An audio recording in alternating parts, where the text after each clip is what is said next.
Just before that, I'll just put the thing on.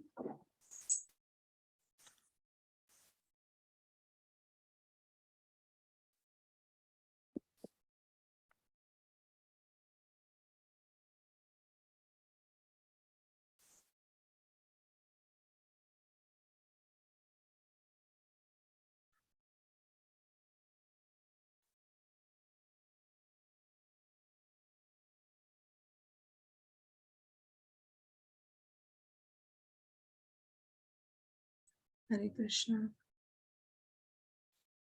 Hare Krishna, Mataji. Hare Krishna. Hare Krishna. Jaya Radha Madhava Vihari. Jaya Radha Madhava Vihari. Jaya Gopi Jana Vallabha Givaradari. Jai Gopi Jana Vallabha Girivaradhari. Yashodanandana Vrajajana Yashodanandana Yamuna Dira Vanachari. Yamuna Tirvanachari. Jaya Radha Madhava Javihari. Jaya Radha Madhava Javihari. Hare Krishna, Hare Krishna, Krishna Krishna, Hare Hare, Hare Rama, Hare Rama, Rama Rama, Hare Hare. Hare Krishna, Hare Krishna, Krishna Krishna, Hare Hare, Hare Rama, Hare Rama, Rama Rama, Hare Hare, Hare Krishna, Krishna Krishna, Hare Hare, Hare Ram, Ram Ram, Hare Hare. Hare Krishna, Krishna Krishna, Hare Hare, Hare Rama, Rama Rama, Hare Hare, Hare Krishna, Krishna Krishna Krishna, Hare Hare, Hare Hare Ram, Rama Rama, Hare Hare Krishna, Hare Krishna, Krishna Krishna, Hare Hare Hare, Rama, Hare Rama, Hare Hare. Thank you, everyone. So today we are going to say Srimad Bhagavatam, Canto 4, Chapter 1. And Jamuna Mataji, you're already sharing the screen. Thank you very much. So, Om Namo Bhagavate Vasudevaya. Om Namo Bhagavate Vasudevaya. Om Namo Bhagavate Vasudevaya. Om Namo Bhagavate Vasudevaya. Om Namo Bhagavate Vasudevaya. Om Om Bhagavate Vasudevaya. So today we are reading from Canto 4, The Creation of the Fourth Order, the first chapter, text 39. So we have 4 verses today to cover. I'm going to do one verse, the first 139th verse traditionally, like we'll call and repeat. And then the rest of the verses, I'll just do it myself for your hearing. Thank you. Jai. Kratoha Kratoha of the great sage Kratu. Of the Great stage Sage Kratu. Api Api also. also. Kriya, Kriya. sorry. Kriya, again Kriya. Priya Bharya, Bharya wife. Wife. Valakilyan, Valakilyan just like Valakilyan. Just like Valakilyan Asuyata, Asuyata begot. Begot Rishin, Rishi sages. Sages Sasti, Sasti 60. 60 Sahasrani, Sahasrani 1000. 1000 Valataha, Valataha very brilliant. very brilliant Brahma Tejasa, Brahma Tejasa by dint of the Brahman effulgence.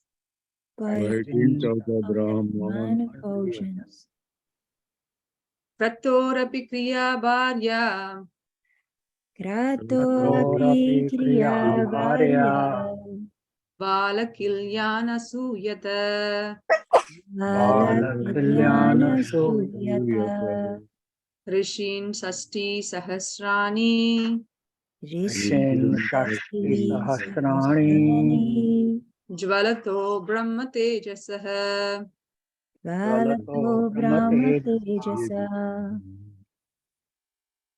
Kratorapi Kriya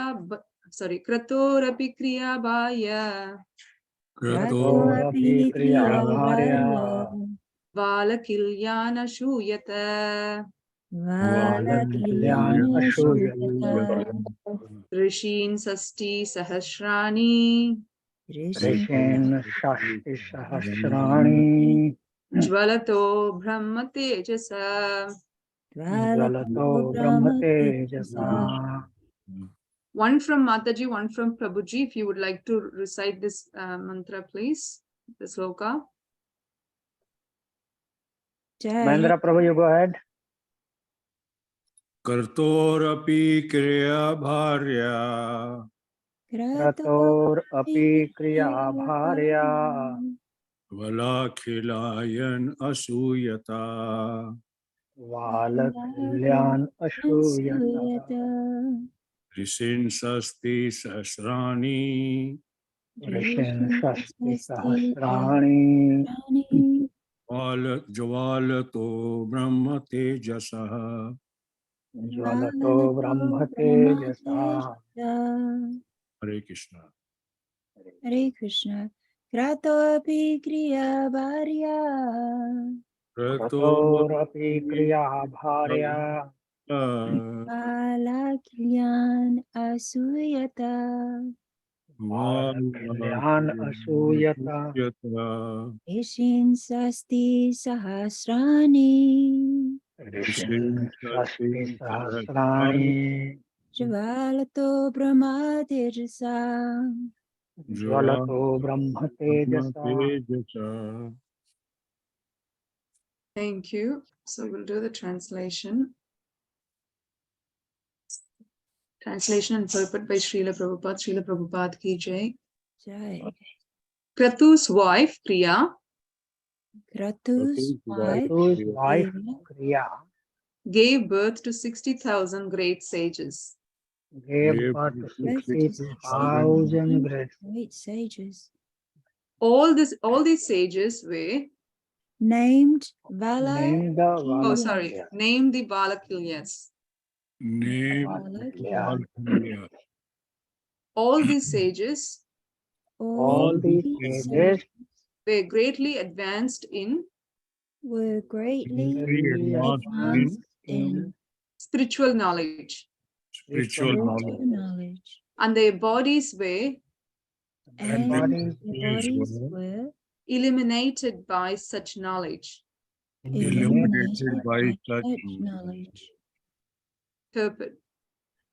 Priya was the sixth daughter of Kardama Muni, and she produced 60,000 sages who were known as the Valakilyas because they all retired from family life as Vanaprasthas. So we go to text 40. Ujayam Jajnire Putra Vashistasya Parantapa Chitraketu Pradhanaste Sabdarbhamma Rashiyo Malaha. Translation. The great sage Vashistha begot in his wife Urja, sometimes called Arundhati, 7 spotless great sages headed by the sage named Chitraketu. 41 text. Chitraketu Suroschischa Viraja Mitrayevacha Ulbano Vashubhridyano Dyuman Shakti Adayo Pare. Translation. The name of these 7 sages are as follows: Chitraketu, Surochi, Viraja, Mitra, Ulbana, Vashubhridyana, and Dyuman. Some other very competent sons were born from Vashistha's other wife. Purport. Urja, who is sometimes known as Arundhati and was the wife of Vasistha, was the 9th daughter of Kardama Muni. Text 42.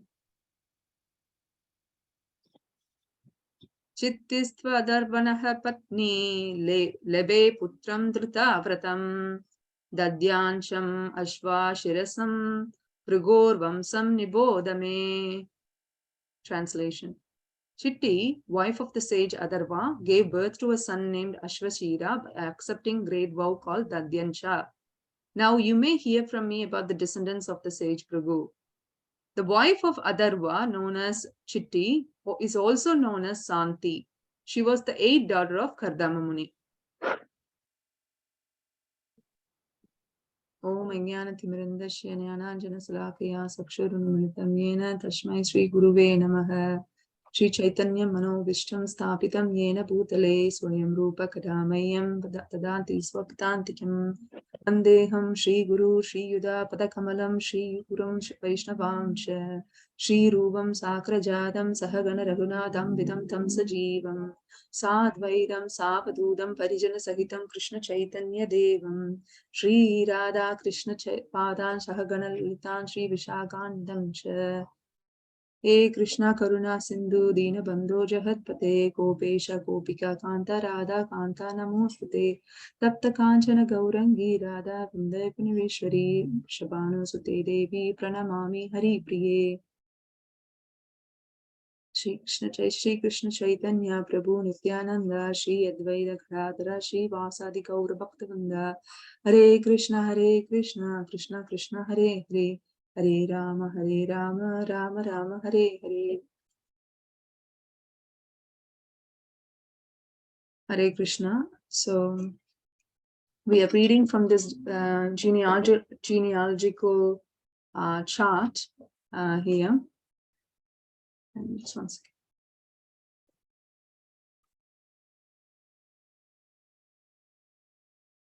So you see that so many sages were born from these Prajapatis, and they become Prajapatis as well. And it is said Vishnu himself is a Prajapati. From him, Brahma comes. Of course, Prajapati we see in this material creation, but ultimately he is the Parama Prajapati, Sri Vishnu. Now, even though these 4 verses, talk about 8th daughter and 9th daughter, but again, we don't have more details than what is given in the purport by Srila Prabhupada.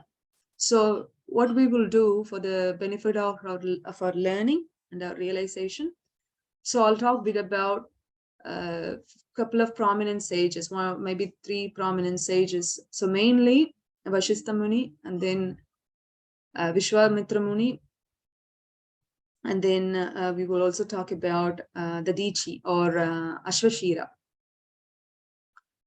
So first the Dichi, Ashvashira. So let's see that verse. I think, yeah, that's the verse. That's verse text number 42. So here it says that wife of Adarva, known as Chitti, is also known as Shanti. Sorry, that's a purport. Translation says the Chitti, wife of the sage Adarva, gave birth to a son named Ashvasira by accepting a great vow called Dadyancha. So we see Dadyancha is also another name for Ashvashira. And also there is another name for Dadyancha or Ashvashira is Dadichi. Here they mention the vow called Dadyancha, but in the Puranas like Itihasas, Mahabharata, we see Ashvashira is the mantra given by Ashvashira, so that's called Ashvashira mantra. So we'll see what is that. So as we all know, there are twins, Ashwini Kumaras in celestial planet, and they are the celestial doctors to take care of these heavenly denizens. And one time, they came to know about the prospect of this Dadichi, the sage. He was very prominent in the spiritual science and also the fruitive activities. So one time he was doing his own spiritual practice, like doing yajna and meditation. The Ashwini Kumaras approached them and asked them, can you please impart the knowledge of spiritual science to us? And that time the Dichi or Ashvashira, he was busy. And he told them, I'm busy at the moment. Can you please come back another time? I can't really do anything at the moment. I'm sorry. See, this Ashwini Kumaras left. And as we all know, Indra is quite popular for his own insecurity, right? And every time he does something or the other to the sages or the kings who do this big, yagyas or Ashwamedha yagya or big tapasyas, Indra becomes insecure, which is not uncommon, right? We all know how he feels about losing his position of being an Indra, and to avoid that situation of losing his position, he always makes some disturbances, arrange some disturbances to the candidates, whether the sages or kings. So one time what he did was, after knowing the desires of Ashwini Kumaras, he doesn't want them to be self-realized or become spiritual scientists or whatsoever. He approached this Dadichi or Dadyancha and told them that please do not impart any spiritual science to these doctors, Ashwini Kumaras, because they are after all mere doctors. What is their qualification to get that Brahmanyana? So don't do that. If you do, you lose your head. So Dadichi became afraid. And Indra becoming, because he was more powerful than Dadichi, he was a bit afraid. And then he just said, okay, fine, I'll just do what you said. Ashwini Kumaras, after learning this situation, they again approached this Dadichi and told them, well, can you impart the knowledge now? We have come back. And Dadichi said what happened and how fearful he is because of threat from Indra. And then Ashwini Kumaras said, well, we have a plan. we did come up with the plan. We will cut off your head, put the horse head, and you give us the knowledge of the spiritual science. And when Indra comes to know about this, he will definitely cut off your head. When he does that, you will only lose your horse head. But what we do as a reward for you, because you gave us this knowledge, we will put back your original head. And Dadichi became happy about this plan, and he said, well, that's fine, I'll do that. Then Dadichi gave the knowledge to Ashwini Kumaras with the horse head, the horse mouth. So that's why his name has become Ashva Shira. Ashva means horse and Shira means head. And then after knowing this fact, Indra, as we expected, he came and cut off the head of the Dadyansha and and then Ashwini Kumaras put his original head back. Then Dadichi became safe again. That's the story of Ashvashira here, the son of Adarva and Chitti. And we see in the verse 39, let me go back.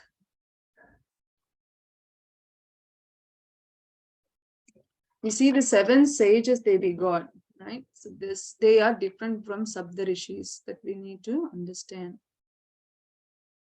I'm just trying to get back to that sages verse. Text 40, it says, the great sage Vashistha begot in his wife Urja, also called Arundhati. This Arundhati is the star Arundhati only. 7 spotlessly great sages headed by the sage named Chitraketu. This Chitraketu is different from our King Chitraketu.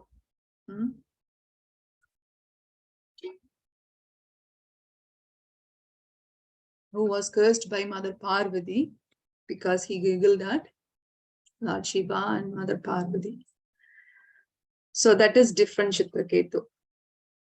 So this 7 sages names also given, which are different from our Shabda Rishis. Shabda Rishis, they change, I believe, every Manmantra.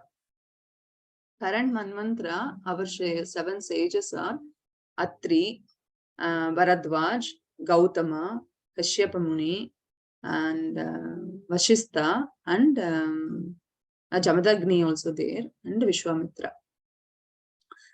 We know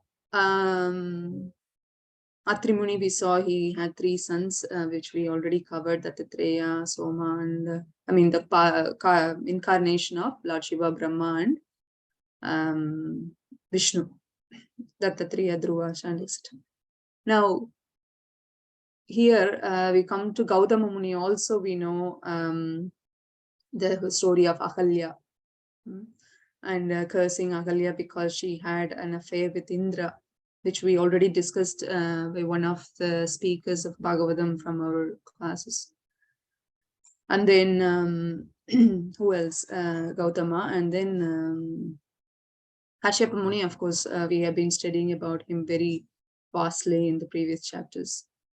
No, the Karda Muni only we studied. Kashyapa Muni, of course, we study in, I believe, 7th canto, Hiranyakashipu, Hiranyaksha, Diti, Aditi, etc. That story we will study.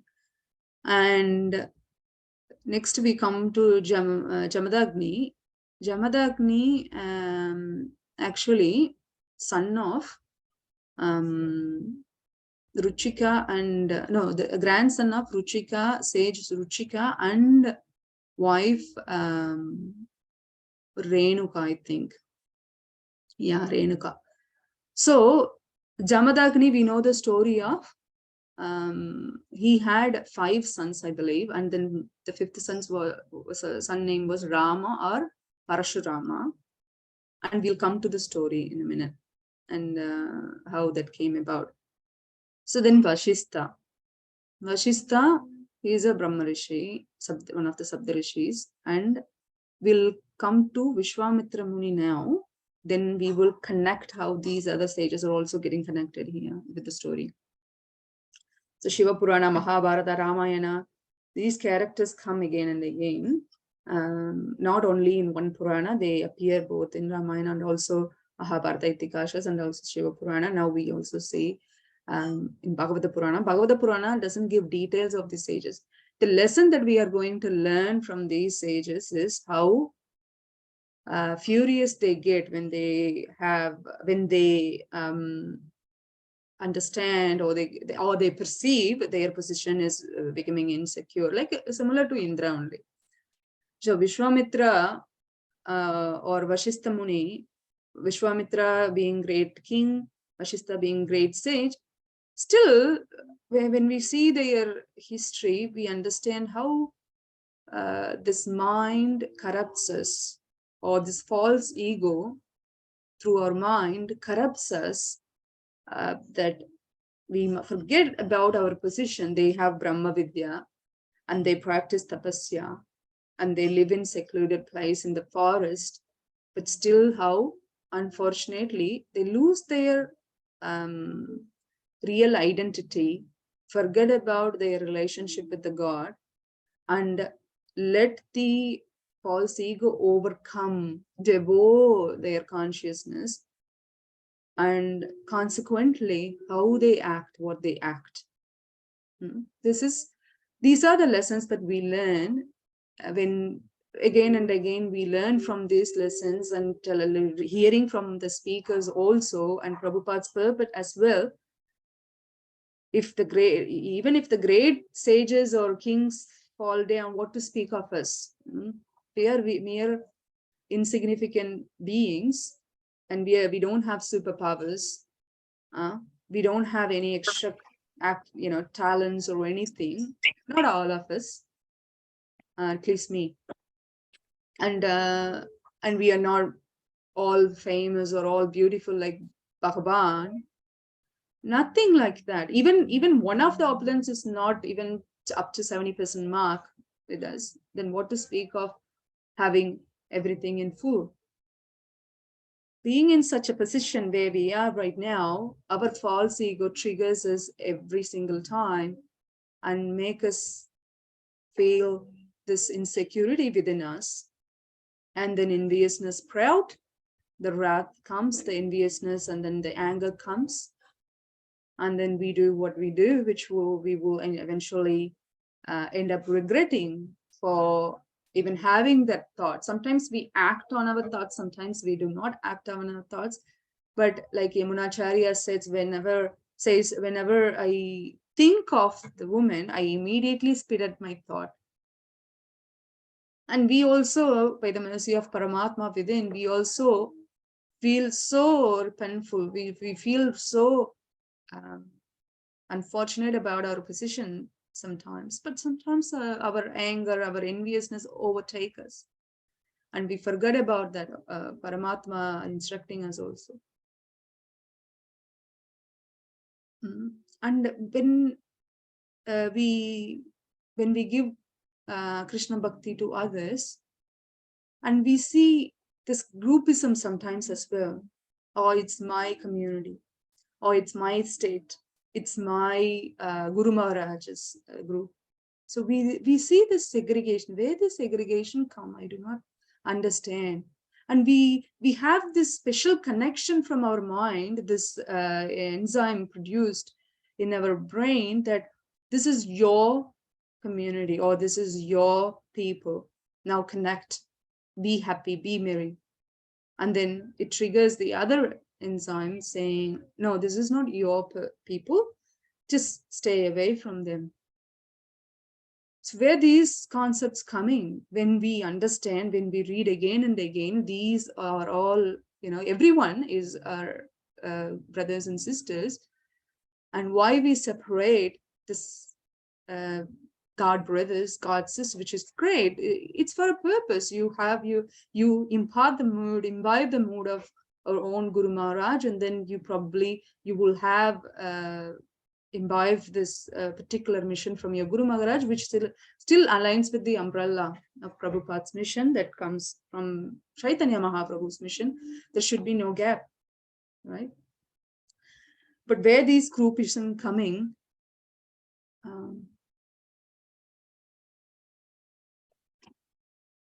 So where this groupism is coming, where these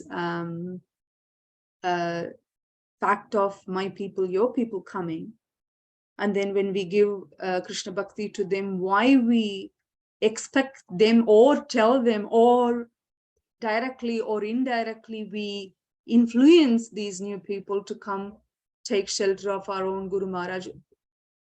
This was new to me, actually. I have recently heard from somebody why this is coming, where this is coming for us, not for us, like for Prabhupada, for Chaitanya Mahaprabhu, for Krishna. They want every one of us to go back to Krishna Loka. It doesn't matter whether you have this identity or that identity. It doesn't matter. But where these are all sprouting up from, this is unfortunate situation. So we take Krishna consciousness and we give Krishna consciousness. Like this is Sadvida Preeti Lakshanam, right? So when we give, we don't expect anything in return except they become Krishna consciousness. Doesn't matter whoever they become attracted to in terms of Guru Maharaj. It's like when I was looking for Guru Maharaj, I asked somebody and I said, can you please tell me about your Guru Maharaj? I would like to hear. Because I was assessing like where do I best fit. And I was praying to Krishna, please send me Guru Maharaj. And of course, Krishna answered my prayers. But then for that, I asked someone senior. And that devotee said, well, I don't want to say anything because otherwise it might end up you becoming influenced by the fact that I've said. And then because of that, you take shelter, which is not the correct process. You do your own research and assessment and you find out. I don't want to say anything glorious about my own Guru Maharaj. You just find out yourself. I was impressed by that fact, how mature that person was. After many years, recently heard about this, that this, people cultivate other people just for the sake of having more disciples of their own Guru Maharaj. I have not validated this fact, whether how much truth it is, how much truth it has, whether it is true or not. I have not validated. And I'm not expecting anyone to answer me either. This is about, I've heard something, I'm expressing it. And if that is true, it's unfortunate. And I pray to Krishna that everyone becomes mature, including myself, so that we focus on our personal bhakti and give bhakti to others, not anything else. No other personal agenda, as they say. And if it is not true, which is awesome, which is great, we simply move on. And yeah.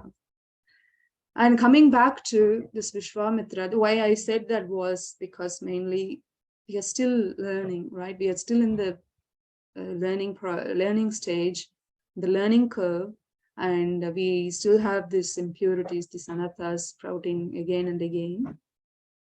And we still expect this personal reciprocation. So we'll come to how Vishwamitra transforms, get transformed. So here, this Vishwamitra Muni, one time, he visited the sage. He did not visit particularly for visiting purposes, but he just went with his soldiers and he went to the forest because he was a king. But before that, I can tell you how he was born. There was a king called Gadi and his wife Kumudavadi, and they had one daughter, that is Satyavadi, and she was married to Ruchika the sage. And one time she had this desire of having a child. You know how Devi had a desire of having a child and then approached Kashyapa Muni. And what Kashyapa Muni said was, wait, there is not auspicious time, right? We know that story very well. And Garbhadana Samskara was not done there at all. It was done the opposite of that. And they did whatever they had to do at the inauspicious time. And here, when Satyavadi wanted to have a child, she approached the husband, Ruchika sage, and she told her desire. And he said, well, there is an auspicious time and I will prepare the milk sweet rice, the kheer, and I can give it to you and you will have that in that auspicious time. Then you will have a Brahmana, the nice saintly son. And she became very excited and she wanted to have another pot of kheer for her mother also, because she said to her husband, my mother doesn't have a son. It would be very nice if you give another pot, which I can give it to my mother, so she can also have a son.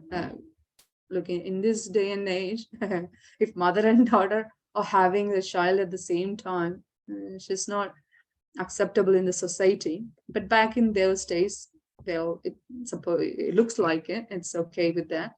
People would not mind. So this Ruchika, the sage, said, well, that's fine. I'll prepare 2 pots of kheer. And he did that. And he gave one to this Satyavadi. And then he told that this one is for Brahmana Putra. And I'll give you another kheer for Kshatriya Putra. So give this pot to your mother. She said, okay, fine, I'll do that. Out of excitement, she drank the wrong pot. And then gave the wrong pot to mother. And when she realized, she went to the sage Ruchika and said what happened.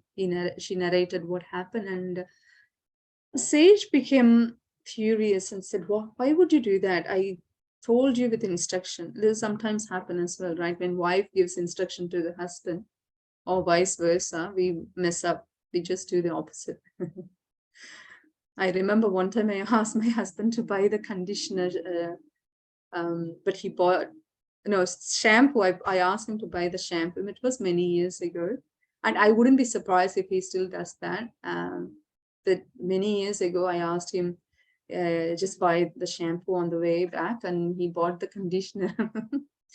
And I was so shocked. Like, well, don't you even read? But that happens. Even I make, I make mistakes all the time. So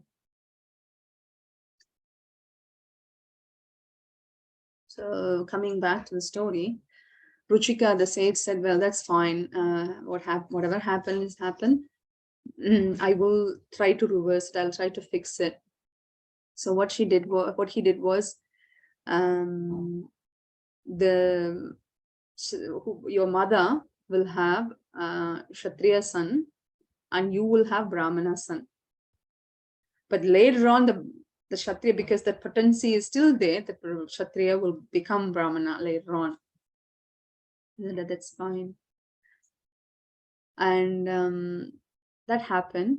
And Vishwamitra was born from King Gadi and Kumudavadi, queen.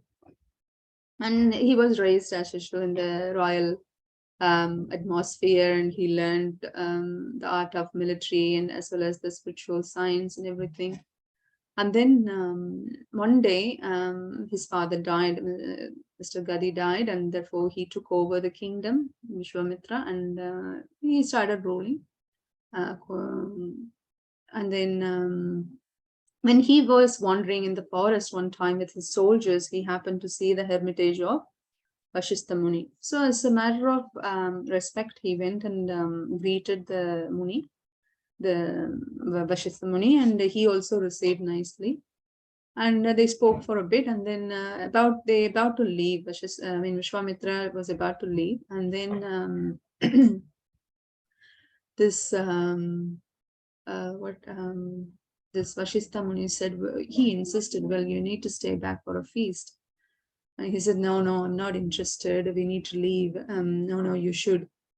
And Vishwamitra Muni was wondering, like, he is in the hermitage, like Vashistha Muni lives in a hermitage. How can he serve nice prasadam?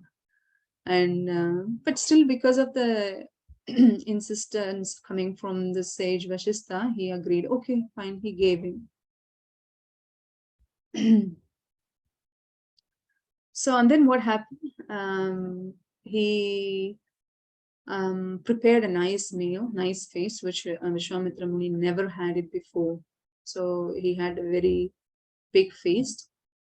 And how he was getting that, Vashistha Muni, how he was serving was, whatever the dish, the name of the dish he recites, the Kamadhenu, the cow, the divine cow, celestial cow, which came out of the churning of the milk ocean.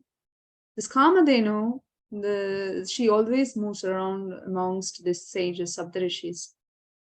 Sometimes she'll be with Vasistha, another time she'll be with Jamadagni, etc.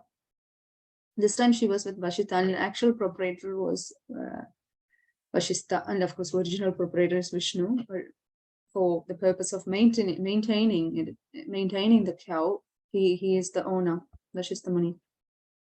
So he recites the name of the dish, and then Kamadhenu will produce them. So that repeated, and therefore the big feast was arranged, and then Vishwamitra was amazed about this fact, and then he thought, as a king, I don't have this opulent cow myself.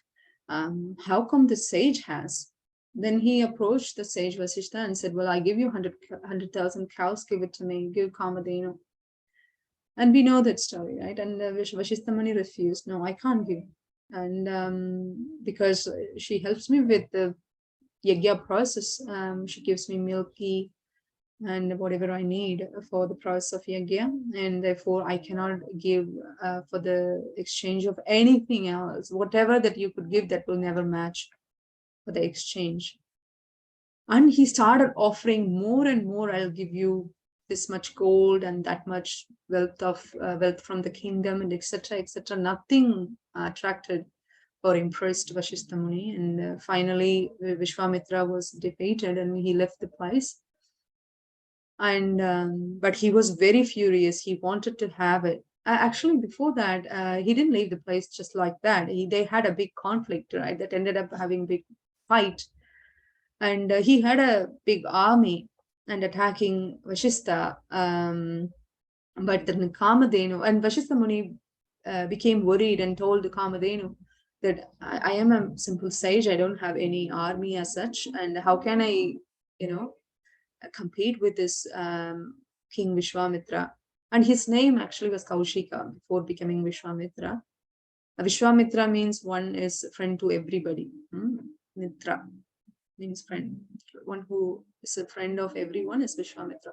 So he became Vishwamitra later on after becoming Brahma Rishi, but previously he was the King Kaushika. So Vasishtha Muni was lamenting this way to the cow Kamadhenu, and then Kamadhenu said, don't worry, I'll produce as much of army you need. And she did that from the pores of her skin, from her behind, and everywhere. She started producing these foreign warriors coming out and fought with this army of Vishwamitra, and killed the sons of Vishwamitra as well, and except one son. And Vishwamitra became very furious of losing his sons, and became more vengeful towards Vasishtha Muni. And finally, he was defeated and left the place. And Vasishtha Muni continued with what we had to do. And then I believe someone called Vamadeva, who suggested Vishwamitra Muni that, well, if you want to compete with Vasishtha, you have to do more austerity and become a rishi like him. And he did that. But he had so many disturbances coming from Indra, because as we know him very well, Indra's insecurity, the sense of insecurity, he sends people one after other, somehow or other. He just ruins Vishwamitra's penance, or he will make some drama, and that way Vishwamitra had to use his powers, spiritual powers, whatever that he accumulated, in giving a curse or a benefit or things like that. Like this one time, what happened? There was a king called Kamalaspata. So he was just he was wandering in the jungle, and he was let me see.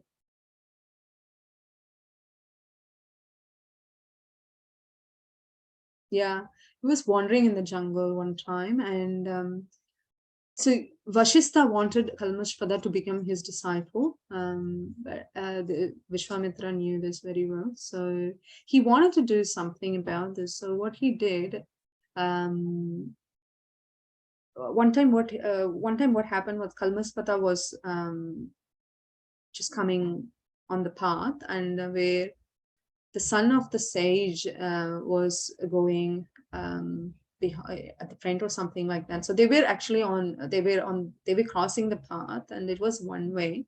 So someone or the other has to give away. And because both had this false ego, they couldn't give in, right?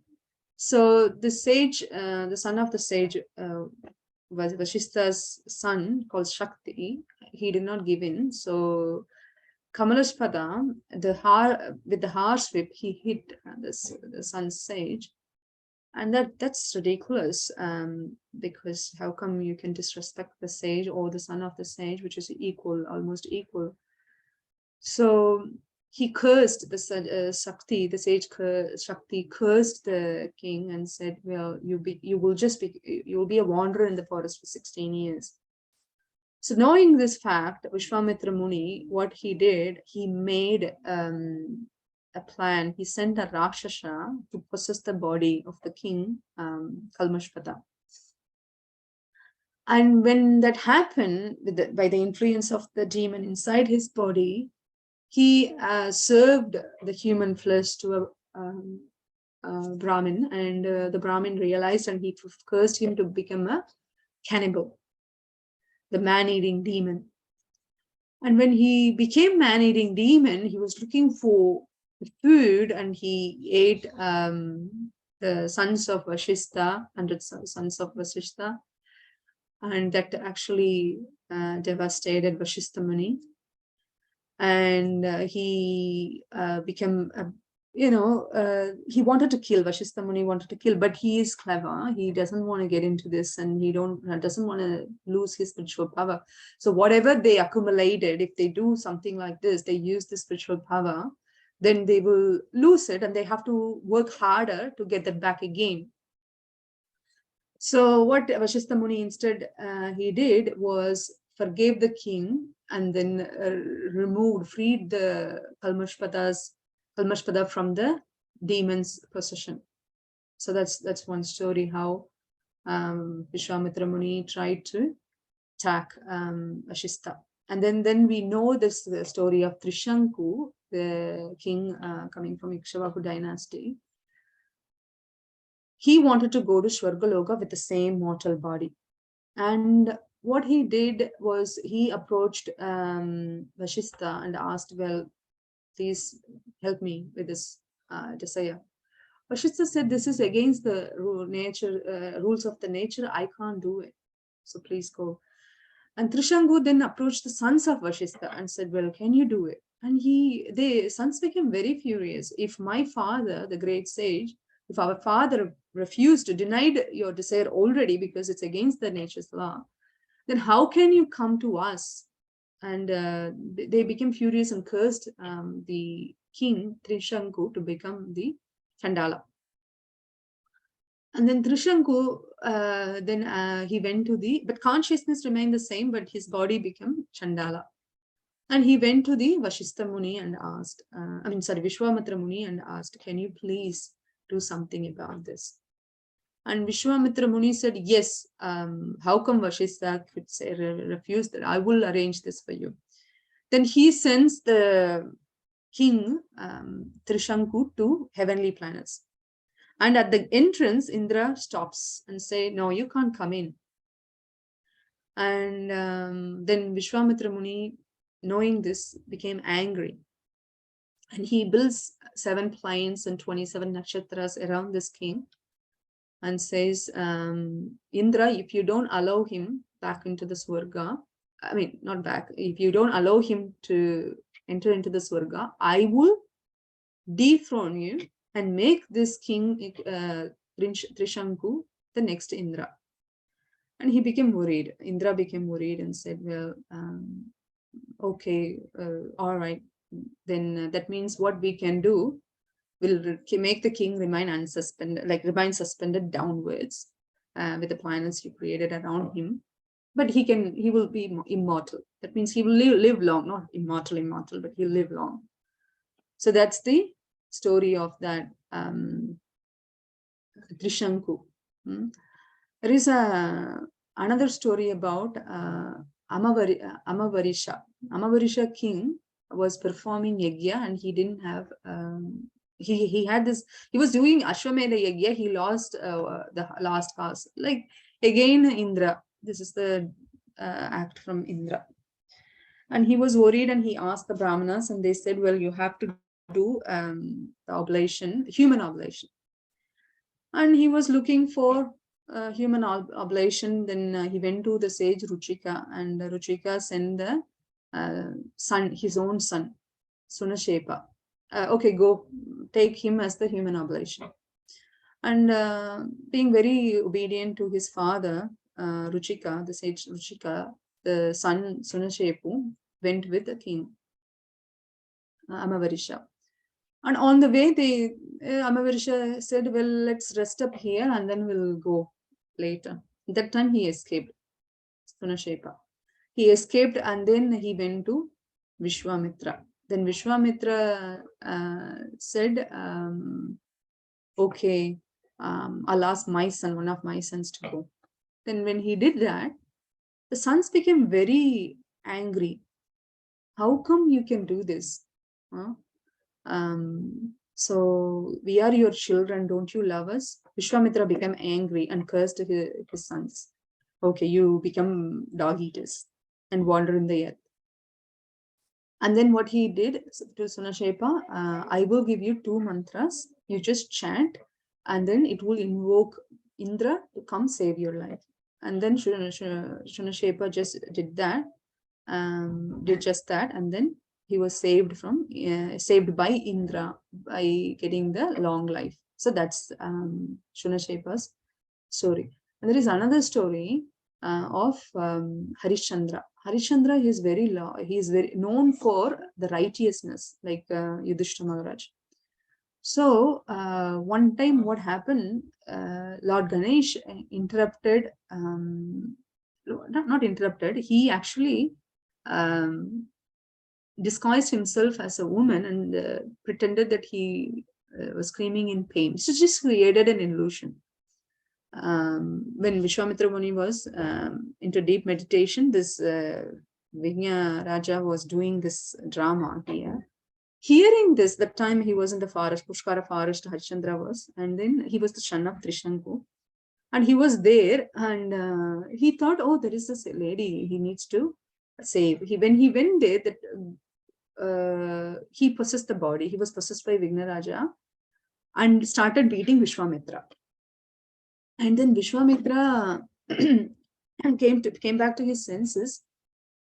And the same with this king Harishchandra also. He also came back to the senses and he realized the gravity of the situation. He put himself down in front of the feet of Vishwamitra and offered prayers and said, see, I'm sorry. This is what happened. It was not my fault. Vishwamitra became very angry. Okay, if you want me not to give curse, you will have to give me Dakshana donation for my Rajashri Yagya. He said, okay. And then he gave everything except son and wife. Harishchandra gave everything. And then he was left alone. And then Vishwamitra said, I want more. And then he took 1 month time. Harishchandra took 1 month time and then he left. I'll come back after 1 month and give you. And then he went to another place and then he doesn't know what to do. And wife said, well, we don't have anything to sell to get money for Vishwamitra Muni. So better you sell me. So he does that. And then whatever the money he got, he gave it to Vishwamitra Muni. But when he did that, Harishchandra gave the son to wife because it is unfair for the son to leave the mother. So you please go together. And then son and wife were living separately from Harishchandra. And then Vishwamitra Muni again asked for more money. That time he said, I don't have anything except myself, so I'll give it to you. I will sell myself. When he was advertising himself that if someone come take me, give me the money so I can give it to Vishwamitra Muni. That time one Chandala came. Then he doesn't, as a king, he had his ego. He doesn't want to work for Chandala. He said, well, I better sell myself to Vishwamitra Muni. Then when he became the slave of Vishwamitra Muni, Vishwamitra Muni sold Harishchandra to the same Chandala. Now Harishchandra had no choice but to go with this Chandala. And the job that was given to Chandala was to get the money in the crematorium from the relatives for burning the body of the dead body of the loved ones. So he just need to collect the money and give to the council, local council, one part of it, and then one part of it to Chandala, and whatever the leftover, the remaining balance, he can keep it. So this was the job that he had to do. He was doing just that. And that time he was sleeping at one night, and he had a dream that he had some previous life karma possessing him this time or something. And then his wife is crying with her dead son. And then suddenly that woke him up, and he woke up and he saw that actually was true. His son was dead by the snake bite, and the wife was crying. And that time he said, well, now I had to do my duty. Give me money so I can burn the son. And she was crying, how can you ask money? I don't have money, and you're asking money for burning your own son. He said, yes, I don't have a choice. This is my duty. I have to follow the dharma. Then immediately Vishwamitra Muni, the Dharmaraja, and the Devadas, they all came and appeared before this Harishchandra and blessed him for his righteousness, even to the most inconvenient situation, very devastating situation. He still didn't give up the dharma. So they gave them heavenly planets, and he said, no, I can't come by myself, so I need the ones who were supporting me at the time of distress. So, but at least give them one day visit to heavenly planet. And it was whatever his desire was fulfilled by the Devdas in charge, and he went to heavenly planets. So the story is going here between each and every story, how Vishwamitra Muni. So this time Vishwamitra Muni was playing his bit only for the purpose of karma, to reveal the righteousness act from the Harishchandra. But everywhere else he was using his powers, spiritual powers, and losing the accumulation of his powers. Therefore he had to continue with severe and severe austerity. So then later on he continued with the austerity, and then we know that how he was attracted to Menaha and gave birth. Menaha gave birth to Shakuntala. And then she married to Dushyant, and then gave birth to Shakuntala gave birth to Bharata Maharaj, that is our Bharata. So that story we know. And then he continued with the penance very severely. Then he became Maharishi. He didn't accept that. No, I want more. And then he, with the even severe austerity of without food and water for thousands of years, then he became Brahma Rishi. And then finally he went to Vashistha Muni's hermitage and greeted him. Now he became Brahma Rishi, equal position. So he was expecting the same greetings back from Vashistha, but instead Vashistha Muni blessed him. That means he's still inferior, right? That suddenly the thought came in Vishwamitra Muni's consciousness. Oh, the ego hit. Instead of greeting me, he's blessing me. Then he realized, no, I don't want that. Right? So I'm not proud anymore. I don't want that identification. So that's fine. I take the blessings. Like this, he thought and left. Immediately, Vashistha Muni realized, or not realized, but he understood the transformation of Vishwamitra Muni. And then he went outside and greeted him back. So from this, we understand how the transformation happened with severe penance and austerity. But for us, we don't have to go through a lot of these things, thousands of years. Only one time Nirjala Ekadasi we follow per year, but most of the devotees would like to do Nirjala Ekadasi on every Ekadasi, which is great. Not like thousands of years of how Vishwamitra Muni or any great sages do. We don't need to do it anyway, right? So all we need to do is chanting Hare Krishna, Krishna Krishna, Hare Hare, Hare Rama, Rama Rama, Hare Hare. Nothing else. So this way we can go back home, back to Godhead, and without enviousness, without any false ego, we can also do. So I stop here. Any questions or comments or corrections, please let me know. Thank you. Hare Krishna.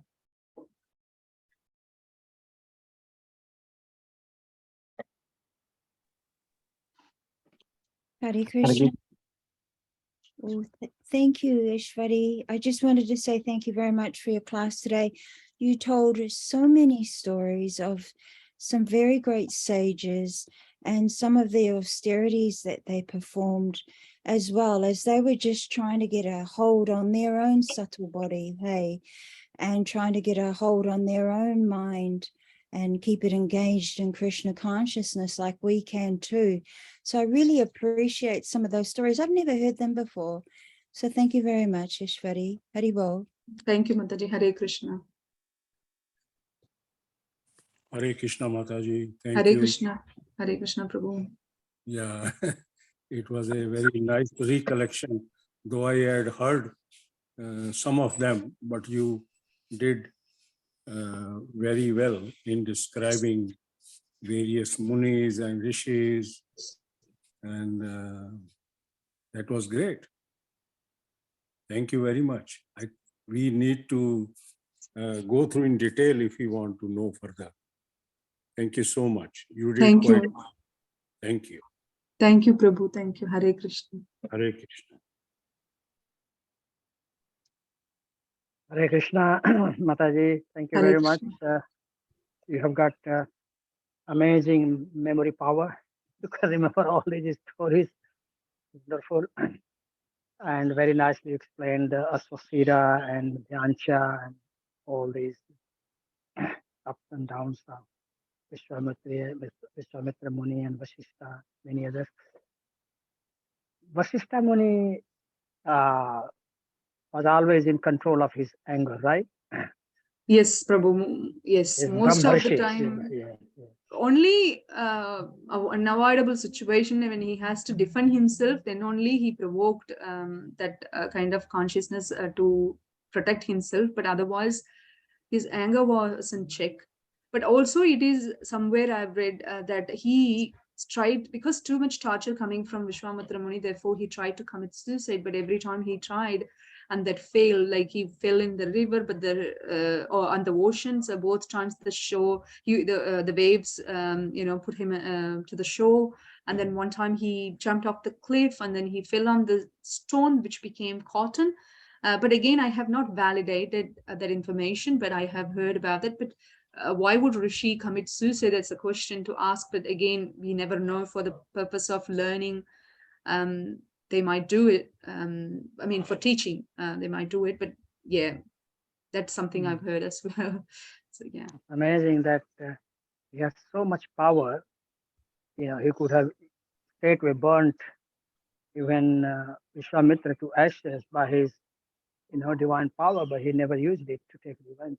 Great. correct. Yes. A lot to learn, huh? Thank you, Mataji. Yes. Thank you, Prabhu.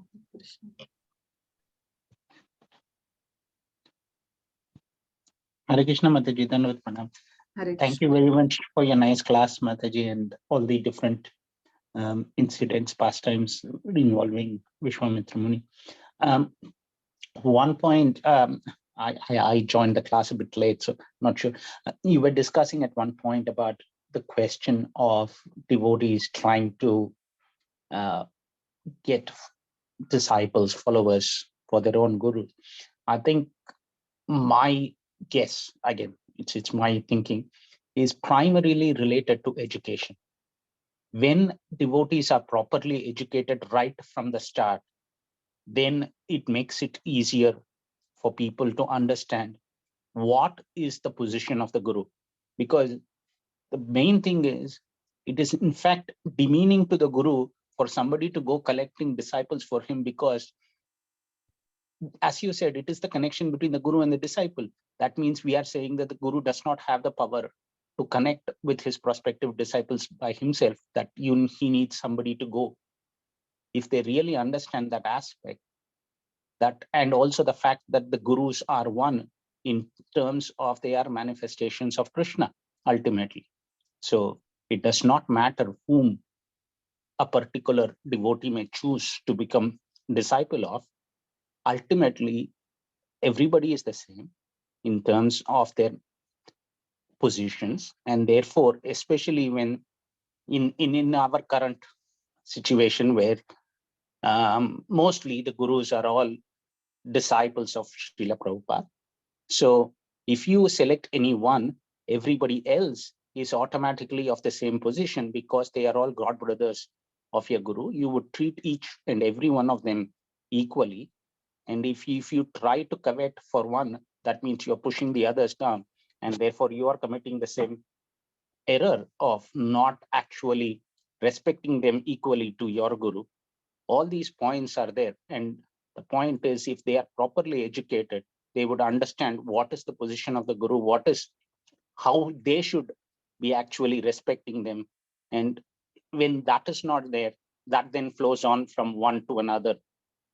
And this just causes more and more issues. This is just my thoughts on that. Again, I welcome others to, if they would have anything to say. Hare Krishna Mataji. Hare Krishna Prabhu. Thank you everyone, and thank you Medhavi Prabhu also for that insight. That is true. At the level of disciple course itself, something we can impart the knowledge or piece of information, but this all will come naturally. Like I wonder why we think otherwise, but it comes naturally. We are all under the same roof, and it doesn't matter who they connect with. As you said, Guru has their own mercy and know how to attract the disciples. So we don't have to be in a wrong consciousness. Of course, we can be an instrument to serve Guru Maharaj, but not in a wrong way. They saying, oh, I need to collect Guru Maharaj to hit 108 or 1008 or 10. No, I do not agree with that consciousness. But yes, again, I do not know whether that is true or not, but I heard from the trustful source that this is happening, which is unfortunate. Yeah. Hare Krishna Mataji. Hare Krishna Prabhu. Thank you very much, Mataji. It was very nice class. Actually, just one further to the comment what Medai Prabhu has made. Yes, education in this, that's why we have this ISKCON disciple course and founder Acharya course are there, which are very prominent for essential for the practicing devotees, whether they have taken initiation or not. That's one. The second point is sometimes what happens is if the devotee is cultivating, it is sometimes it's obvious that the devotee being cultivated, the mentees, they automatically get attracted to the same his Siksha Guru, and there is sometimes possibility that they would like to take initiation from their Guru. In that case, we should that's why this IDC and founder Acharya is very important. So we also have to give them, if a devotee is cultivating and his members are getting initiated by his own the Shiksha Guru's Guru, that's also the possibility. We cannot avoid it. Again, that devotee cultivating devotee should be educating them properly, and then if they want to take initiation from their own Guru, that's wonderful. But yeah, because this issue has happened, means this thing happened, not happened. A devotee came and spoke to me in couple of instances. So I took advice from other senior devotees. Then I thought maybe this is one point. Let me put it here. And if Medai Prabhu or Ranganath Prabhu senior devotees are there, they can validate it. Hare Krishna. Thank you, Prabhu. Thank you for that point. Very nice. And yes, as you all said, piece of education need to be included in those courses, but also it's an important duty of the Siksha Gurus when they cultivate what is their mood when bringing the topic of their own Guru Maharaj or inviting the members to the Guru Maharaj's or Vyasa Puja or anything like that. The mood is important. It's not about whether they get attracted naturally or not. Yeah, it happens. Sometimes you see in one region, one Maharaj becomes prominent Guru in that particular region. And then all the newcomers will automatically be taking shelter of this only one Guru. And that Guru himself says, don't be only my disciples, go bring other Gurus also to our region. So they are open-minded. But somehow the people who cultivate, they might in subtle level attract those newcomers in our Guru do this and do that, and that, and again it comes to the individual's mood. Not every cultivators do the same thing, but it depends on the mood of the cultivator, how they give or share the knowledge of the Guru, and making sure, as you said, that they don't get captivated by only one Guru. Yeah. Thank you, Prabhu. Thank you, everybody. Thank you. Thank you, Hare Mata. Krishna. Hare Krishna, Prabhu. Just wanted to add that. Yes, sure. Go ahead. Yes, Prabhu. Yeah, I just wanted to mention that ISKCON has come a long way from in good old days, not good old days. In old days, we had zonal guru system. People didn't even have a choice to pick another guru. Whosoever was the zonal guru, they had to just become disciples of that guru. So we have come a long way from that. Now the option is there, choice is there, and of course, ISKCON is not, free of issues or imperfections. It is. I have had the experience of dealing with certain gurus who were actively conversing disciples and even pressurizing me to provide disciples, and vice versa. We may have local leaders, a congregation, or even temple presidents, taking part in this kind of thing, conversing, disciples for their own guru and so forth. But that's not what this ISKCON is all about. On paper, everything is very much clear. In practice, may not be, put into, so easily and clearly. But yeah, there is.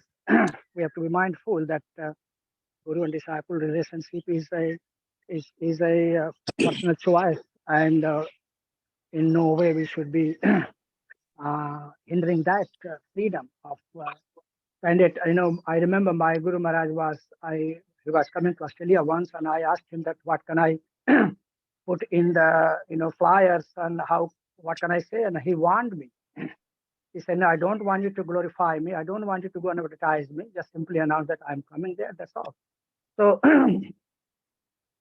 yes, Mataji, there are rooms for very much, a lot of improvement. And if we all can do our duty in a detached manner, just like Raja Harishchandra did.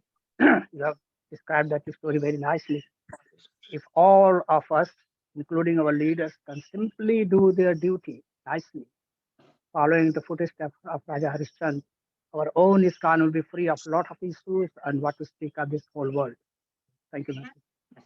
Thank you. Thank you very much, Prabhu, and everybody. Hare Krishna. If no further comments, yes. If no further questions or comments, we will end here.